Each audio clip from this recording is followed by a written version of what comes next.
네, 날씨가 많이 추워졌습니다. 날씨만 쌀쌀해진 것이 아니라 사람들의 마음도 갈수록 냉혈 인간처럼 잔인하고 또 이렇게 차가워지는 것 같습니다. 지난 주일 우리 텍사스의 어느 작은 교회에서 벌어졌던 아주 끔찍한 총기 사건은 우리 모두를 안타깝게 했습니다. 하나님의 위로를 진심으로 구합니다. 하나님께 더더욱 간절하게 기도하게 됩니다. 하나님, 우리에게 평화를 주소서.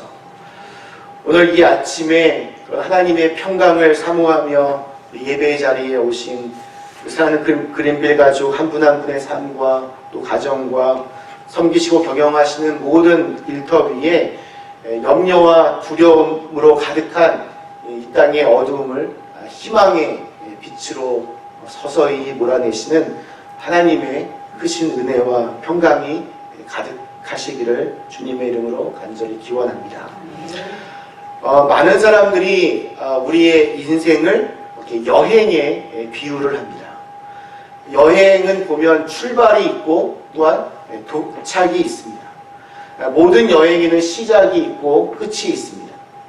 우리는 지금 한 번도 가보지 못한 먼 미지의 세상으로 여행을 떠난 그런 사람처럼 여행길을 걷고 있습니다. 인생이라고 하는 여행길을 걷고 있습니다. 그 길은 한 번도 가본 적이 없는 그런 미지의 길입니다. 우리는 인생이라는 이 여행을 하는 동안 아주 다양한 환경과 다양한 조건들, 다양한 만남들을 경험하게 됩니다. 그런데 그렇게 인생길을 걸어가면서 모두가 느끼는 한 가지의 공통점이 있습니다. 그것은 인생살이가 결코 만만치 않다는 것입니다. 참 힘들고 어렵습니다. 내 마음과 내 뜻대로 인생이 풀리는 법이 사실 생각해보면 별로 없는 것 같습니다. 인생이라고 하는 이 여행길에서 만나는 사람들도 이렇게 보면 대부분 내 마음을 알아주지 못합니다. 그래서 외롭습니다. 삶이라고 하는 무게가 너무 무거워서 힘에 부치기도 합니다. 그래서 낙심하게 됩니다. 바울의 인생을 얼핏 보면 그렇게 보입니다. 예수님을 만나고 나서 정말 탄탄대로였던 그의 인생길은 갑자기 험준한 좁은 길로 변해버렸습니다. 소아시아와 유럽을 누비며 위대한 복음을 증거하는데 생각만큼 사람들이 즉시 그들의 마음 문을 활짝 열지 않았습니다. 덕분에 고생도 많이 했습니다. 심지어 핍박도 숱하게 당했습니다.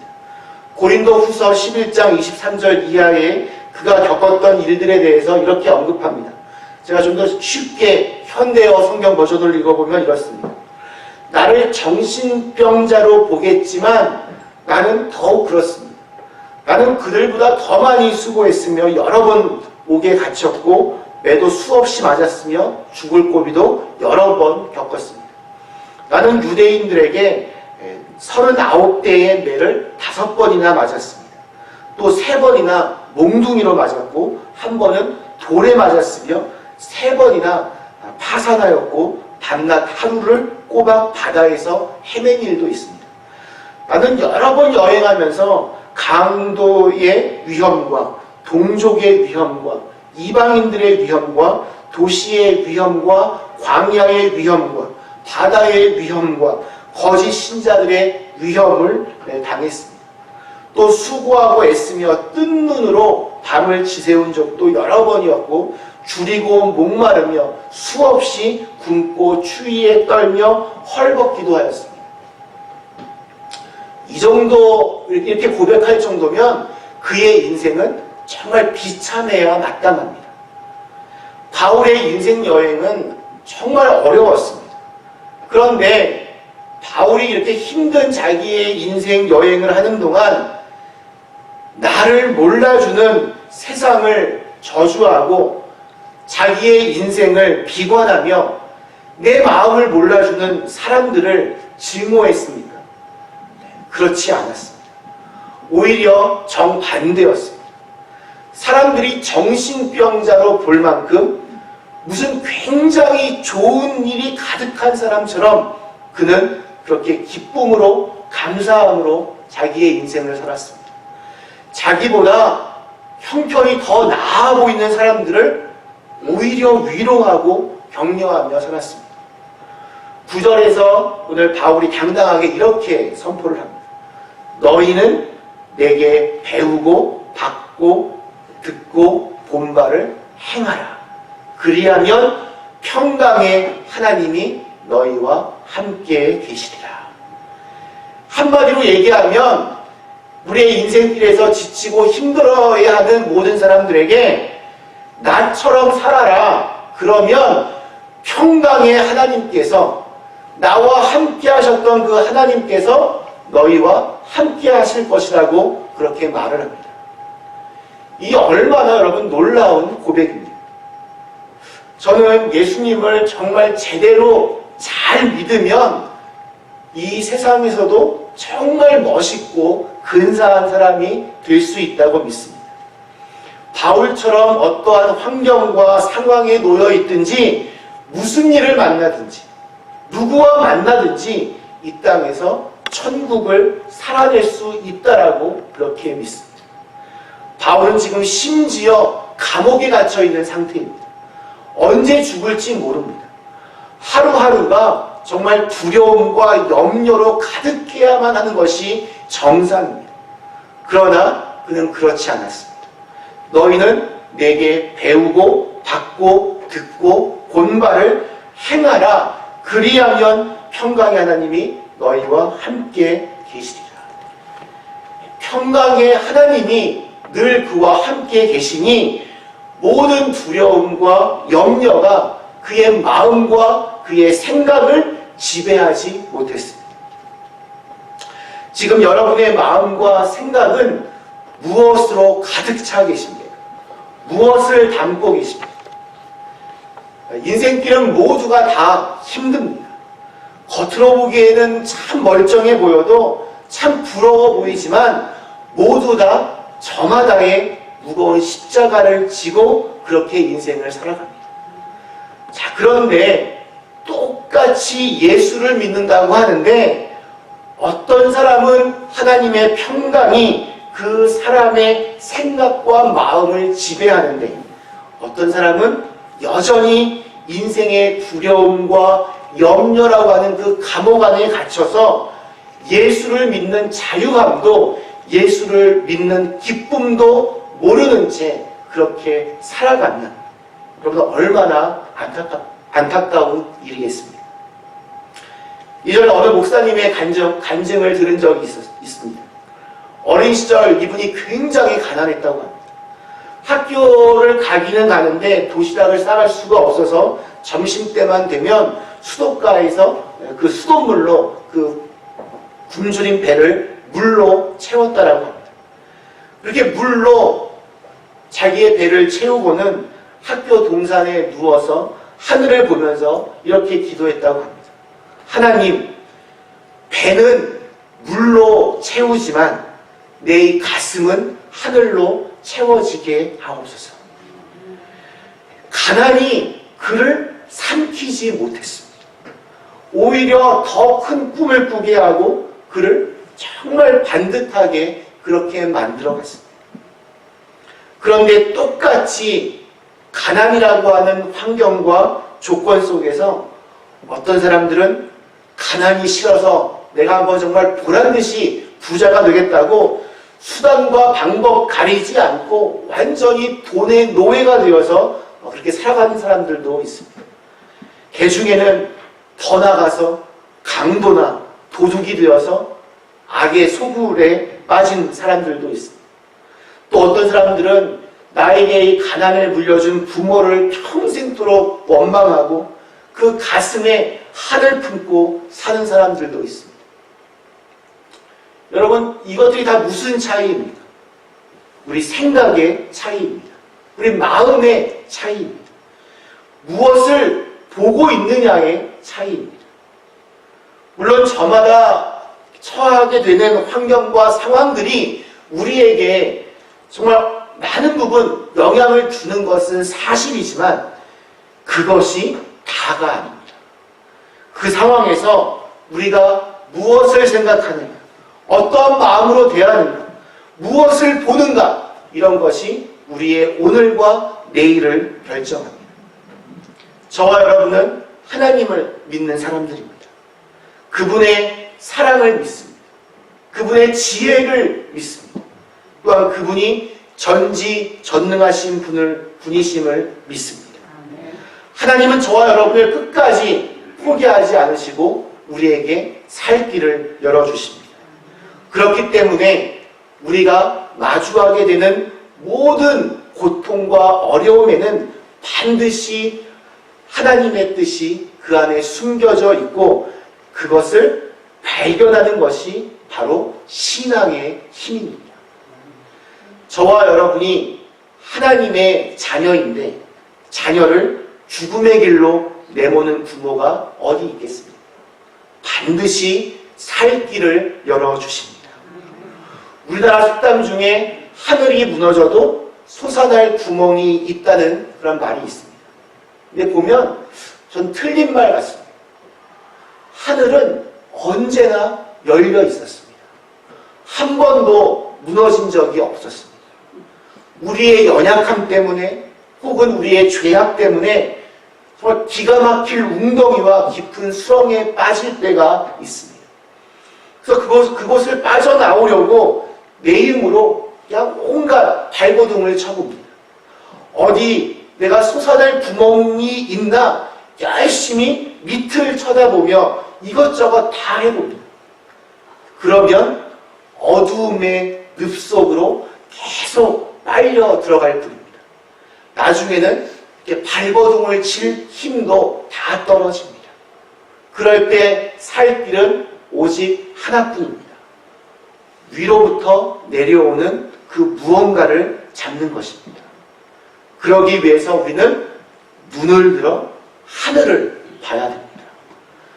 나를 구원해 줄 분이 분명히 계십니다. 사도 바울은 6절과 7절에서 그 해결책을 이렇게 말하고 있습니다.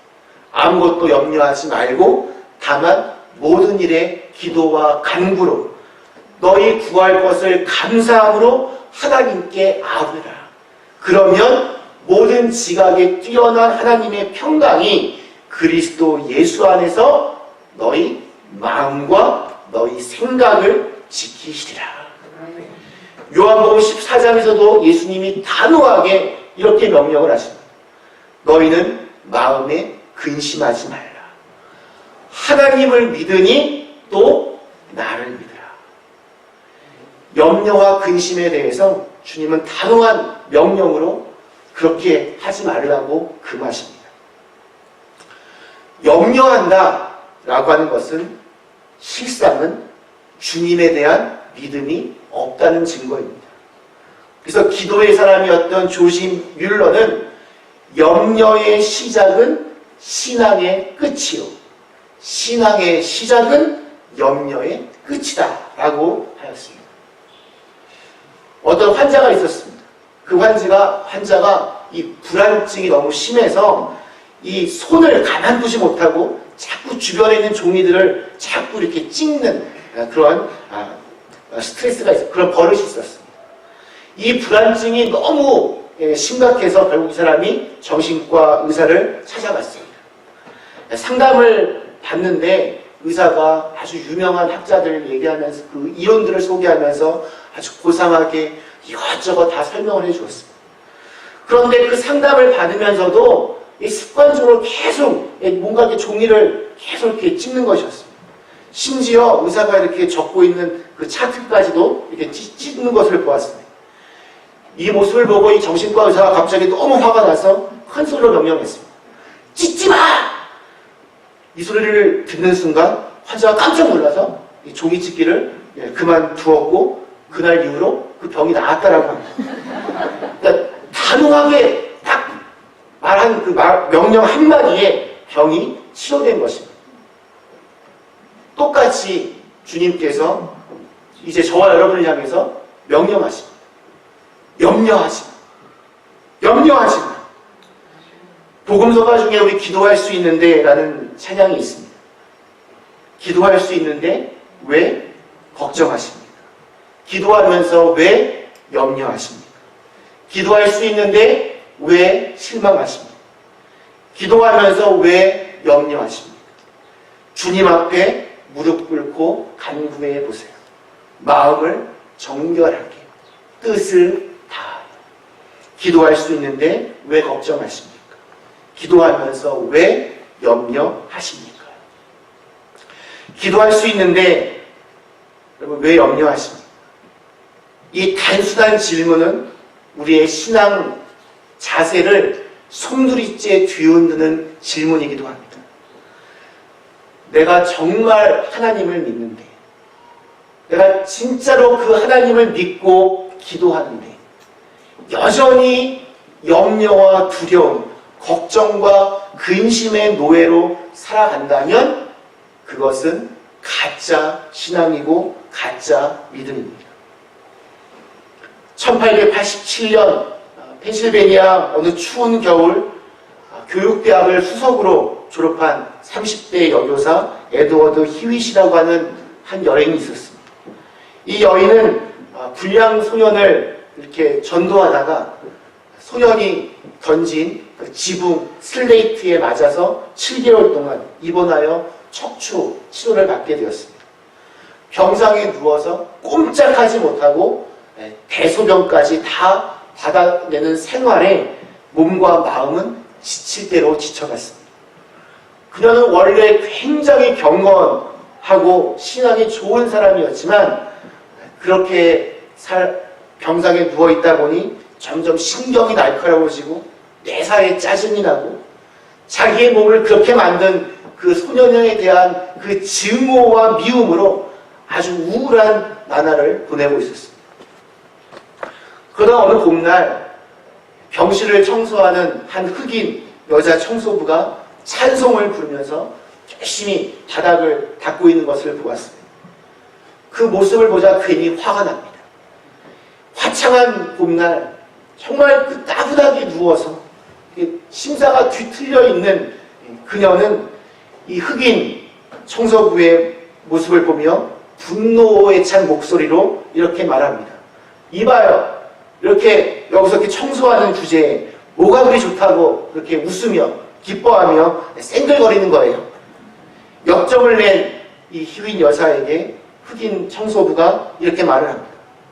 좋지 않다니 나에게 닥친 모든 형편과 어려움이 찬송으로 바꿀 수 있는 힘을 하나님께서 주셨으니 내가 이렇게 즐거울 수밖에요. 이 말을 듣는 여사가 정말 전기에 감전이 된 듯한 충격을 받았습니다. 이제까지 불평과 불만으로 원망과 짜증으로 시간을 보내던 자신이 너무나 부끄러워졌습니다. 회개하며 애통하니 하염없이 눈물이 나왔습니다. 그리고 그 순간 자기의 지금 이 처지를 기쁨으로 바꿀 수 있는 하나님의 은혜를 찬송하는 찬송시를 만들게 되었습니다. 저희가 조금 전에 불렀던 찬송가 370장 주 안에 있는 나에게 딴 근심 있으리라. 십자가 밑에 나아가 내 짐을 풀었네. 그 두려움이 변하여 내 기도 되었고 전날의 한숨 변하여 내 노래 되었네. 주님을 찬송하면서 할렐루야 할렐루야 내 앞길 멀고 험해도 나 주님만 따라가리. 그녀가 주님을 다시 만나게 되자 영안이 열리고 새로운 세계가 보였습니다. 정말 참담하고 정말 분노가 들끓었던 병원 생활이 기쁨의 시간으로 바뀌게 되었습니다. 자신의 몸을 그렇게 망가뜨린 소년을 용서하고 다시 사랑할 마음이 생겨났습니다. 그리고 그러다 보니 자신도 모르는 사이에 그 척추가 완전히 치료가 되었습니다. 건강이 회복되어서 다시 학교로 돌아가서 교편을 잡게 되었습니다. 70이 넘게까지 평일에는 공립학교 교사로, 또 주일날에는 우리 썬데이 스쿨 교사로 자신의 그 나머지 인생을 너무나 품위 있게, 아름답게, 멋지게 살아내었습니다. 그 두려움이 변하여 내 기도 되었고, 전날의 한숨 변하여 내 노래 되었다. 세상에는 우리를 두렵게 하고 근심케 하는 일들로 가득합니다. 우리가 하나님의 손을 붙잡지 않으면 그 두려움과 한숨 쉴 일을 당하게 되면 그것을 고할 대상이 없어서, 도움을 구할 대상이 없어서 두려워 떨거나 답이 없는 염려와 걱정으로 몸도 마음도 점점 질식하게 됩니다. 그러나 우리의 형편을 알고 계시고 우리의 상황을 알아주시고 해결하여 주실 전지전능하신 분이 계시다는 사실을 경험한 사람들은 그분께 그럴 때마다 아뢰고 호소하여 해결을 받습니다. 기도가 여러분 최상의 무기입니다. 기도가 염려를 몰아내는 가장 뛰어난 작전입니다. 그분께 여러분 기도하십시오. 기도가 방법입니다. 염려가 내 마음에서 이렇게 차오르는 순간 그것을 기도로 바꾸십시오. 지금 내가 하고 있는 일이 성공할지 자꾸 염려가 됩니다. 그러면 하나님, 내가 지금 하고 있는 이 일이 성공할지 정말 염려가 됩니다. 이 일이 성공할 수 있도록 좀 도와주십시오. 라고 기도로 여러분 바꾸십시오. 물질적인 문제로 좀 고민이 되시면 그 염려가 밀려오는 순간 하나님, 지금 제가 일용할 양식이 필요합니다. 물질이 필요합니다. 저에게 필요한 만큼의 물질을 주세요 하고 그것을 기도로 바꾸십시오. 우리 그리스도인들에게 염려거리라는 것은 없습니다. 오직 기도의 제목만 있을 뿐입니다. 마음속에 자꾸 생겨나는 염려를 이 인간의 의지로 자꾸 이렇게 누르는 것은 쉽지가 않습니다. 그러나 그 문제를 기도로 바꾸어서 자기의 형편을 낱낱이 하나님께 아뢰고 하나님께 도움을 간구하는 순간 내 마음을 뒤흔들던 염려가 사라지게 되는 것을 우리는 경험하게 됩니다. 기도하는 순간 모든 염려는 일곱 길로 흩어질 것입니다. 염려스러운 것은 여러분 어려운 상황이 아닙니다. 참으로 염려스러운 것은 싸늘해진 우리의 마음이고 우리의 믿음입니다. 그 염려를 다스리지 않고 계속 마음속에 키우고 자꾸 이렇게 그걸 묵상하면 좌절과 낙담과 더 큰 염려가 자꾸 나를 목죄어 오게 됩니다. 그러나 그것을 기도로 바꾸면 평화와 감사가 임하고 하나님의 응답이 주어집니다. 왜 쓸데없고 아무 소득도 없는 염려를 그렇게들 하십니까? 그 시간을 여러분 기도로 바꿀 수 있기를 축원합니다. 염려하는 습관을 기도하는 습관으로 바꾸실 수 있기를 축원합니다. 말씀 마치겠습니다. 우리 사랑하는 그림리 가족 여러분, 우리가 걸어가는 인생의 여정에서 우리는 수많은 어려움들을 만나게 됩니다. 어려운 것은 누구나 다 마찬가지입니다. 문제는 우리의 마음과 생각을 누가 지키느냐, 그 차이입니다. 만약 내가 내 힘으로 그것들을 지키려 든다면 어려움이 닥칠 때마다 더 큰 염려와 두려움, 절망이 내 마음을 지배하게 될 것입니다. 그러나 하나님께서 이제까지 이렇게 나를 도와주셨으니 앞으로도 나를 도와주실 것이다. 감사함으로 하나님께 아뢰면 하나님의 평강이 임하게 될 줄로 믿습니다. 모든 지각에 뛰어나신 하나님의 평강이 저와 여러분의 마음과 생각을 지켜주십니다. 저는 그 하나님의 사랑을 믿습니다. 그 하나님의 지혜를 믿습니다. 그 하나님의 능력을 믿습니다. 그분은 저와 여러분을 구원해 줄 능력이 있으십니다. 내일부터 우리 일주일 동안 진행될 특별 새벽 기도회에 관심과 사랑으로 여러분 동참해 주시기를 바랍니다. 우리와 함께 신앙생활을 하고 있는 우리 6분의 믿음의 식구들이 나와서 나를 만나주신 하나님을 고백할 것입니다. 그분의 사랑과 그분의 지혜와 그분의 능력을 함께 감사함으로 나누는 은혜의 시간이 될 것입니다. 다음 주일은 추수감사 주일로 지킵니다. 일주일 동안 그렇게 열심히 정성껏 기도하며 준비하면서 잠시 잊고 있었던 하나님의 은혜를 다시 한번 생각하고 그 하나님께 감사하면서 하늘의 평강으로 충만한 추수감사 주일을 준비하는 한 주가 될 수 있기를 주님의 이름으로 간절히 축원합니다. 잠시 함께 같이 기도하시겠습니다. 주신 말씀을 생각하며 잠시 결단하며 같이 기도하겠습니다.